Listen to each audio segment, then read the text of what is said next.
The Jack Benny Program, presented by Lucky Strike. At 57, 59, American. LSMFT. Lucky Strike means fine tobacco. Here's what independent tobacco experts say about the fine tobacco bought by the makers of Lucky Strike. Mild tobacco with real flavor and mellowness. Tobacco you can't beat for top smoking enjoyment. Floyd Clay, top flight tobacco warehouseman, said that. Fine, ripe smoking leaf that makes a smooth, mild smoke. I've smoked Lucky's myself for 22 years. Lucian Purdom, ace tobacco auctioneer, said that. Yes, friends. At auction after auction, independent tobacco experts can see the makers of Lucky Strike buy that fine, that light, that naturally mild tobacco. So for your own real deep-down smoking enjoyment, remember, LSMFT. Lucky Strike means fine tobacco, real Lucky Strike tobacco. So smoke that smoke of fine tobacco, Lucky Strike. So round, so firm, so fully packed, so free and easy on the draw.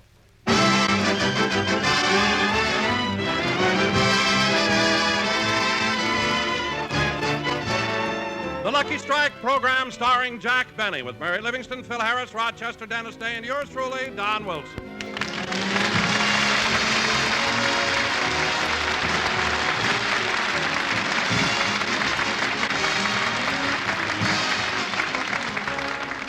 And now, ladies and gentlemen, let's get back to this morning and look in on Jack Benny at his home in Beverly Hills.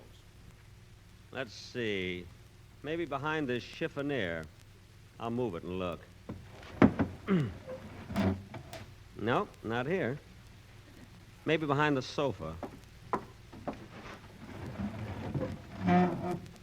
Gee, not here either. Oh, Rochester! Yes, boss? Are you sure you hid the Easter eggs in this room?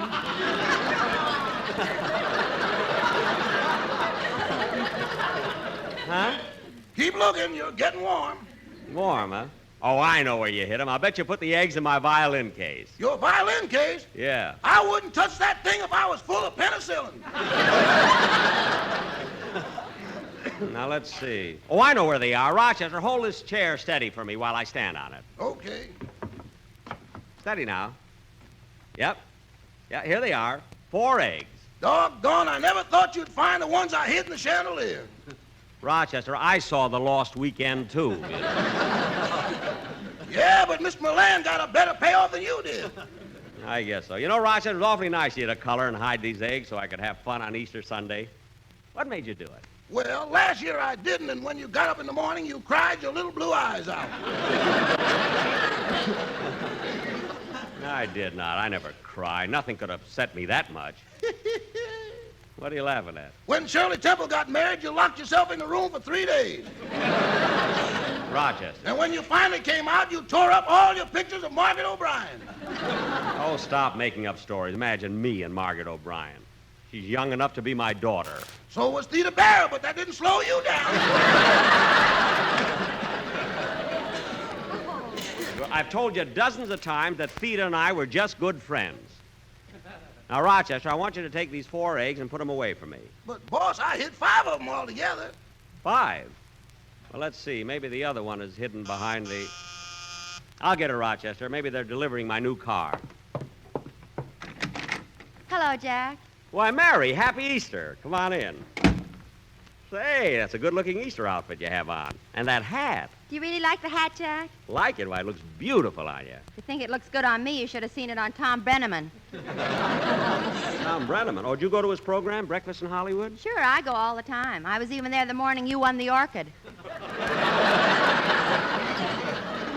Oh, yes. Gee, I'll never forget the look on the loser's face. Poor thing, she came all the way from Iowa, too. But, Mary, all dressed up in your Easter outfit. Where have you been? Well, Jack, you know on Easter Sunday, most of the movie stars walk down Wilshire Boulevard, and I went along to see the parade. Oh. You see any celebrities? Oh, sure, I saw lots of them. I saw Bing Crosby. Crosby, eh? Was Bing dressed up for Easter? Was he? I've never seen him so formal. He was wearing patent leather shoes, gray spats, striped pants, and a cutaway pajama top. Who else did you see on the boulevard, Mary? Well, I saw Gary Cooper and his wife. Mrs. Cooper was wearing a beautiful green dress with fox trim and gold accessories. She looked lovely. And what was Gary wearing? Brown shoes, tan slacks, and a light jacket. Oh, did he have a hat on? I couldn't tell. It was cloudy. Oh. And I I saw Shirley Temple. I'm not interested in her. Oh, I'm sorry, Jack. I thought you'd forgiven her already. Now, let me think. Oh, yes, I saw Van Johnson. Van Johnson? Yes, and you know, Jack, I feel very sorry for the poor guy. Every step he took, he was followed by dozens of girls. They just kept trailing after him for miles. For miles? My goodness, you'd think those silly kids would get tired. Yeah. Jack, may I have a chair? My feet are killing me. Here, Mary, you can sit in this armchair. Thanks. Gee, it's good to sit on it. Hey, boss, Miss Livingston just found the other egg.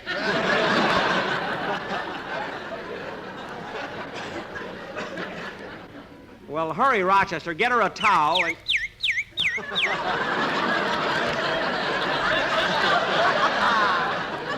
Never mind the towel. Just bring a handful of corn. You know, Mary, every Easter there's another... I'll get her, Rochester. That must be my new car. Phil! Hiya, Jackson. Hello, Livy. Long time no see. Hello, Curly. Come on in.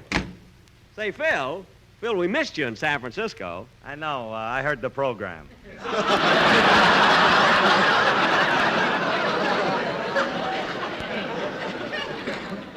What?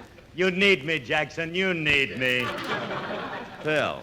Like Scotch needs soda, your program just don't fizz without the kid, Jackson. Phil, I need you like a moose needs a hat rack. Believe me. Anyway, you should have been up there with us, Phil. We had a wonderful time. San Francisco's such a swell town. You don't have to tell me about Frisco, Livy. I organized my first band there. You what, Phil? I started my first band up there. San Francisco's sure gone through a lot. Your band and the earthquake. They can take it, can't they? Gee whiz, I'll never forget my first band, Jackson. It was just a little three-piece outfit, a saxophone, piano, and drums. And then we added Frankie, my guitar player. Say, Phil, how'd you happen to hire Frankie? Well, we didn't exactly hire him. You see, we was playing at a wedding, and they couldn't afford to pay us, so they gave us the groom.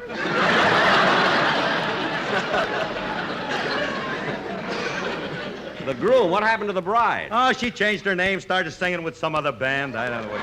Really? What's her name now? Carmen Lombardo. Phil, for your information, Carmen Lombardo is a man. Well, maybe it was Carmen Miranda. I don't remember girls' names. I don't fool with dames no more. What do I know about it? Shall I get it, boss? No, I better answer the door. I'm expecting my new car. Hey, wait a minute, Jackson. I can't believe it. Did you buy a new car? No, he entered Bob Hope's jingle contest. Yeah. Jack, you didn't send in that jingle you wrote. Certainly, and I think it ought to win. What was the jingle he wrote, Livy? My favorite brunette, and I love him still, is Honest Abe on a $5 bill.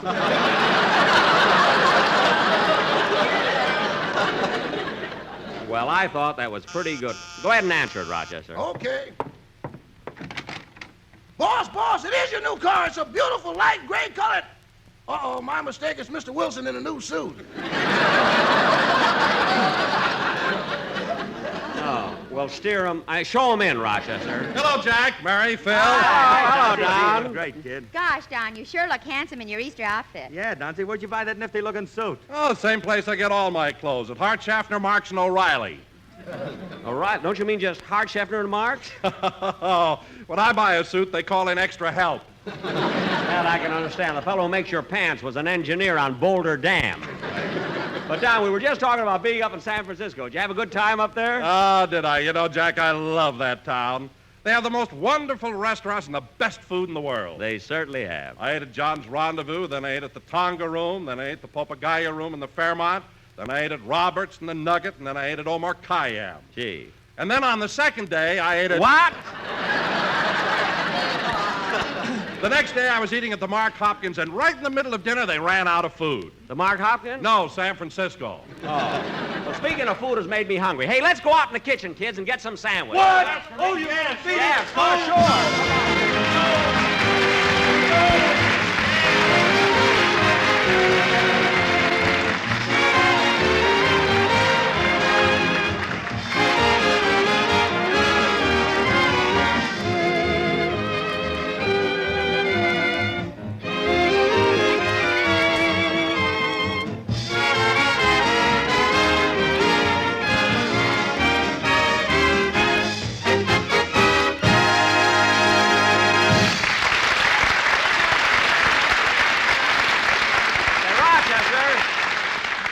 Rochester, those sandwiches were very good. They certainly were. Thanks. Mr. Wilson, would you like another bucket of coffee? He's had enough. Now, look, kid. Isn't anybody going to say hello to me? Oh, Dennis. Dennis, when did you come in? Oh, I've been here all the time. I was standing behind Mr. Wilson's right leg. Oh. Well, say, kid, I tried to reach you on the phone last night, but nobody answered. Where were you? Oh, my mother took me to the circus. Well, did you enjoy it? Yeah, and you should see those girls on the flying trapeze. They wore tights. Dennis, they always wear tights. Say, those trapeze acts are dangerous. Did any of them fall? No, I guess they were all buttoned up. Dennis, she didn't mean that. Oh. Hey, how is the circus this year, kid? Oh, it's swell. In one act, they shot a man out of the cannon and he landed right in my mother's lap. My God, what'd your mother do? She hung on to him and yelled, "I have a man in the balcony, doctor!" Oh, boy. Dennis, wasn't your father there? He was the one who aimed the cannon at my mother. Oh, stop. Aim the cannon at his mother. Anything. They say anything. Dennis, how'd you like the clowns? Oh, they were all right, I guess. What do you mean you guess? The clowns are big stars. They're very funny. Then how come they've only got one show? Dennis, just because you and Phil have two shows doesn't mean that everybody has to have them. Let me tell you something, Jackson. Hold it a minute. Not only have I got two shows, but while you were in San Francisco, I signed up to make a new picture. A new picture, Phil. What's the name of it? The Keg and I.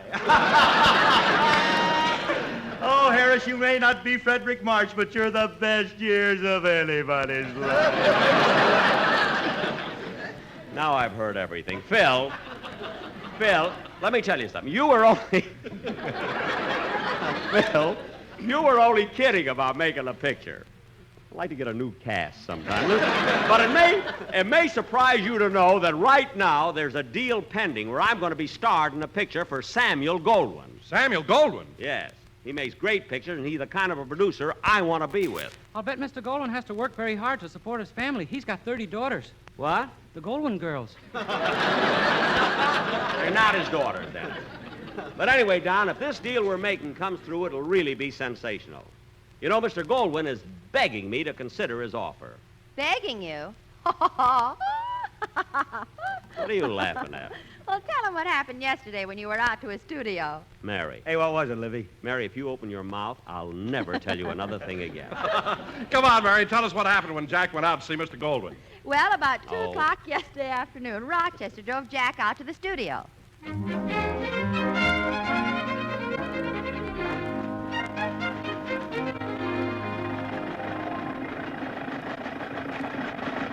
There's the main gate, Rochester. I'll get off here.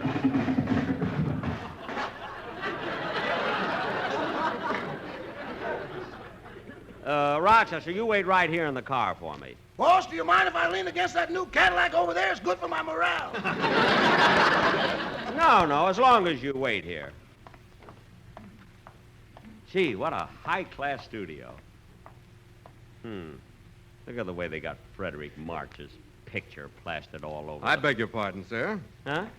You can't go through this gate without a pass. A pass? Well, perhaps you don't recognize me. If you knew who you were talking to, you'd let me go right in. Oh, no, I wouldn't, Mr. Benny.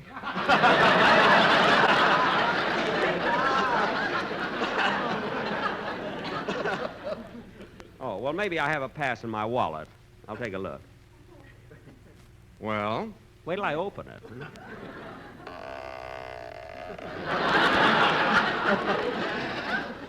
There. First time this year, Mr. Benny? No. Now, let's see. Here's a pass for Warner Brothers. Here's one for Universal International. Here's one for Biograph.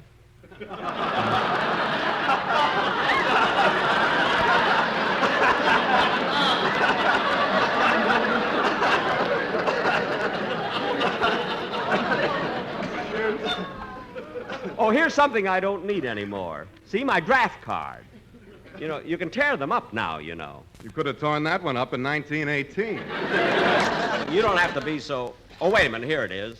Gate pass to Samuel Goldwyn Studios. Now, Mr. Goldwyn's office is right through that door. You go right down the hall and turn to the left. Thank you. Da-da-dee-da-dum, da-dee-da-dum, da-dum, da-dee-da-da-dum. Oh, hello. Hello, Mr. Benny. Da-dum, dum, dee-da-da-dee, bum-ba-bum. Hello. Hello, Mr. Benny. Dum, dee-da-dee-da-dum, da-dee-da. Oh, hello. Hello, Mr. Benny. Gee, those Goldwyn girls are beautiful.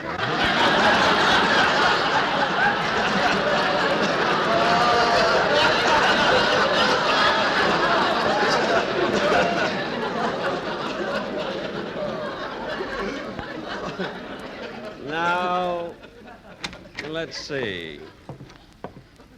Gee, won't Mr. Goldwyn be surprised to see me? I hope he's... Oh, this must be his office here. I beg your pardon, miss, but is this Mr. Goldwyn's office? Yes, sir. Well, will you tell him that Mr. Benny is here to see him? One moment, please. Mr. Goldwyn, Mr. Benny is here to see you. I'll find out. What is it you wish to see Mr. Goldwyn about? A picture. He wishes to see you about a picture. Yes, sir. He told me to give you one out of the top drawer.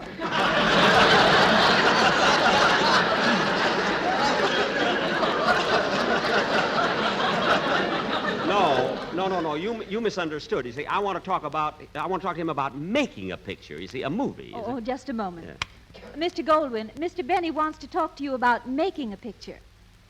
Yes, sir. Mr. Goldwyn is busy right now. Would you care to wait? Well, thank you.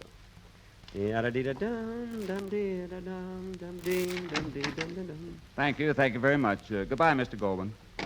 Well, Hoagie Carmichael. Hello, Jack.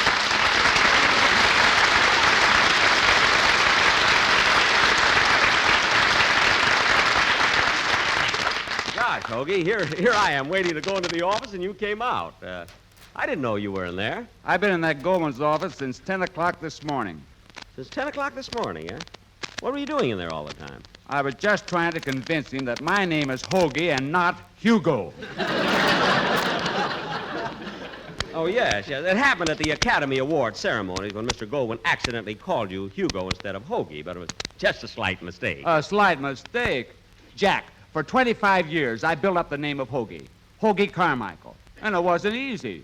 I remember when I first started writing songs, I used to sit up nights, no food, hardly enough money to pay the rent. I was ready to quit, but my wife encouraged me. She said, Hoagie, you can do it. My mother encouraged me. She said, Hoagie, don't give up. My friends encouraged me, Hoagie, stick to it. And they were right. I can remember those great songs. Stardust by Hoagie Carmichael. Lazy Bones by Hoagie Carmichael. Old Buttermilk Sky by Hoagie Carmichael. They were all great, Hoagie. And who gets all the credit? Some no-talent jerk named Hugo.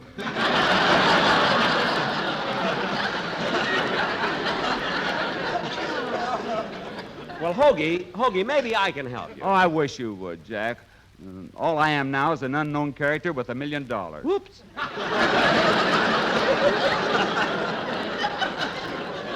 Did you say something, Jack? No, it's just that when I hear figures like that, something happens in my stomach, you know? You mean just because I said $1 million, Whoops. I did it again. But getting back to you, Hoagie, don't worry. Hoagie, I'll clear up your name for you. I've got a big listening audience, and if you want to come on my program and do one of your songs, I'll let everybody know it was written by Hoagie Carmichael, not Hugo. Gosh, if you do that, I'd be very grateful, Jack. I'll tell you what I'll do. I'll sing Old Buttermilk Sky with a special arrangement that will include your quartet, The Sportsmen. My quartet? No, I don't think that would be... Now, just a minute. I've got a copy of it right here. Let me show you what I mean. Try to visualize it, Jack. What? Well, here's the way it would go. The introduction starts with full orchestra.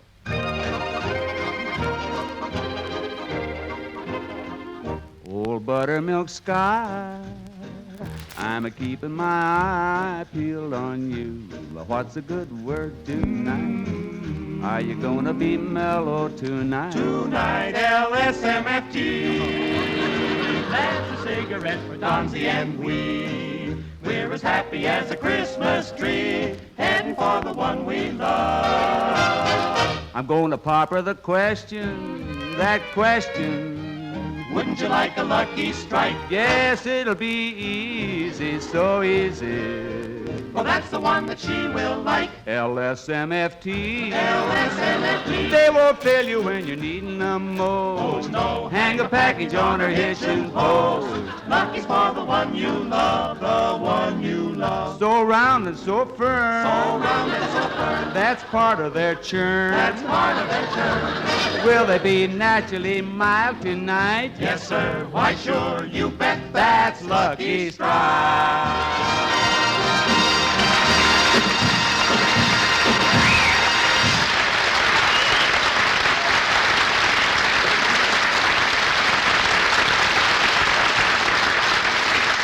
What do you think, Jack? Could you visualize what I'm telling you? Could I? Hoagie, I could even hear the applause.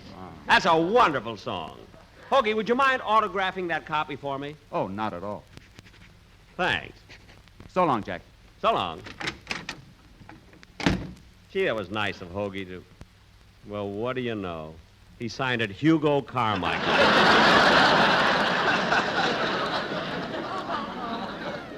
He really is confused, you know. Mr. Goldwyn is waiting. Oh, yes, thank you.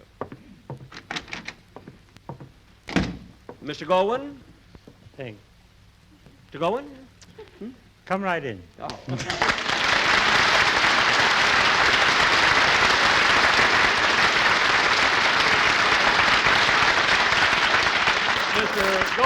Mr. Goldwyn, I hope you don't mind my breaking in without an appointment. No.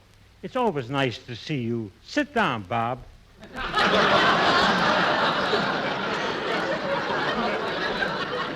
No. See, my name is Jack Benny. Oh, yes.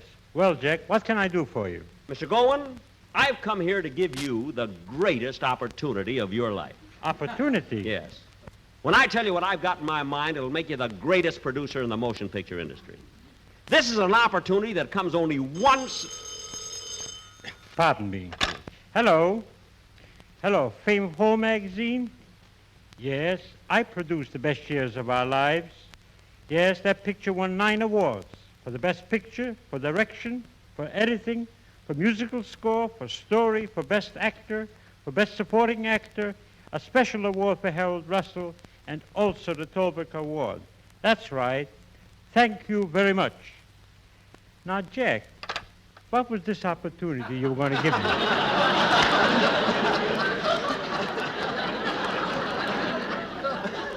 Well, let's put it this way. Mr. Goldwyn, your studio won many Academy Awards this year, and I thought maybe you'd like to win them again next year. I certainly would.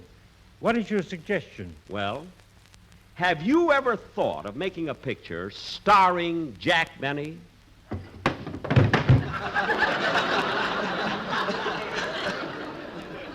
No. Let me help you up, Mr. Goldwyn.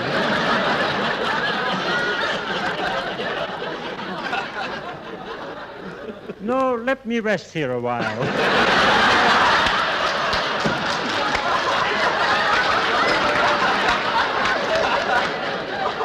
Oh. What were you... Now, what were you saying, Jack? Well, what I was getting at... Pardon me, Mr. Goldwyn. Excuse me, Jack. What is it, Pat? Oh, Mr. Goldwyn, 2 blueprints have been submitted for the set on Stage 8, the reproduction of the George Washington Bridge overlooking New York Harbor. Yes? Now, on both sets, the harbor is always in evidence. However, set number 1 with just the harbor can be constructed for only $1 million. Whoops!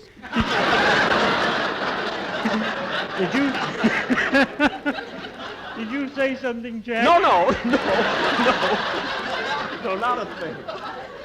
On the other hand, in set number 2, we can build the harbor, the bridge, and the skyline for an extra $1 million. Whoop. So you see, it's entirely up to you, Mr. Goldwyn, whether you want to spend $1 million... Whoops.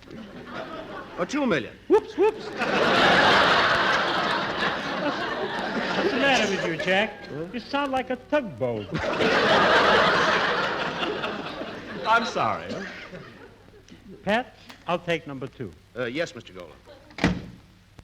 Now, what were you talking about? Mr. Jack? Goldwyn, I'm not going to beat around the bush. If you make a picture with me, I'm sure we'll win the Academy Award next year. I've got hidden talents.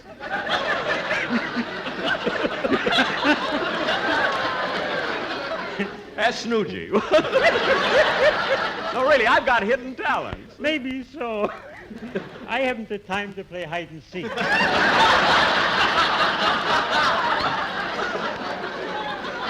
But, Mr. Goldwyn. Now, look, Jack, I'm a busy man. I know you are, Mr. Goldwyn, but it isn't as though I'm pleading for a job. I made lots of pictures. Call up Warner Brothers. They'll be very happy to recommend me to you.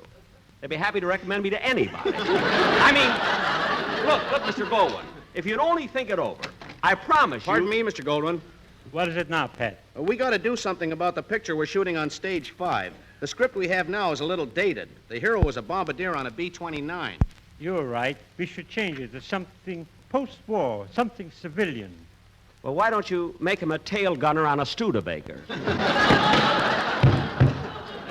Let me help you out, Pat. He's a comedian. We'll talk about it later. Tail gunner on a Studebaker. Well, I thought it was very funny, didn't you? Maybe so, Jack. In fact, I think you're very good on the radio. Radio. I want pictures. Mr. Goldwyn, you gotta help me. I want to win an Academy Award. Jack, let's talk about it some other time. What? I'm way behind my appointments. I spent a whole morning talking to Hoagie. Hoagie? Yes, Hoagie Michelson. No, Mr. Goldwyn, that's Hoagie Carmichael. Oh, yes. Yeah, now getting back to me, Mr. Goldwyn, why can't you produce a picture that'll make me win the Academy Award? Why? Tell me why. Well, Jack, maybe I can. Let me see how I look without those thick glasses that you have on. Take them off. All right. There. Now, see how I look with my glasses off? See how blue my eyes are? You know, that'll help if we make it in Technicolor. And look how long my lashes are. Real, too. As a matter of fact, Mr. Goldwyn... You can put your glasses back on. Mr. Goldwyn went out to lunch. But how could he leave? I was standing against the door. He jumped out the window. Out the window? Let me see. He didn't get away, boss. I caught him. Well, hold him. I'll be right down.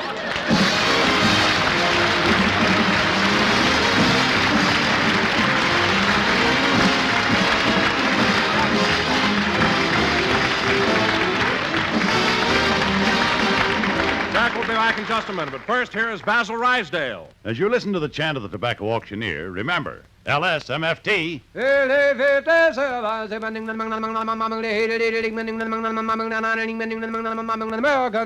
Lucky Strike means fine tobacco, and fine tobacco is what counts in a cigarette. So listen to the words of a man who really knows fine tobacco, Mr. William Curran of Durham, North Carolina. For 24 years, a tobacco auctioneer. He said, At more than 1,000 auctions, I've seen the makers of Lucky Strike buy fine tobacco that's sweet and mild, chock full of smoke and enjoyment. I've smoked Lucky's myself for 23 years. Quote, fine tobacco that's sweet and mild, chock full of smoking enjoyment. Unquote. Yes, independent experts like Mr. Curran can see the makers of Lucky Strike consistently select and buy that fine, that light, that naturally mild tobacco. fine, light, naturally mild tobacco. So remember, LSMFT. Lucky Strike means fine tobacco. Year in, year out. LSMFT. Lucky Strike means fine tobacco. And this fine Lucky Strike tobacco means real deep down smoking enjoyment for you. So smoke that smoke of fine tobacco, Lucky Strike. So round, so firm, so fully packed, so free and easy on the draw. Ladies and gentlemen, I want to thank Mr. Samuel Goldwyn for appearing on my program. His next release will be The Secret Life of Walter Mitty with my friend Danny Kaye. I also want to thank Hoagie Carmichael, who appears with the courtesy of the makers of the Fifth Avenue Candy Bar. And ladies and gentlemen, be sure to listen in next Sunday, as we haven't the slightest idea what we're going to do. Good night, folks.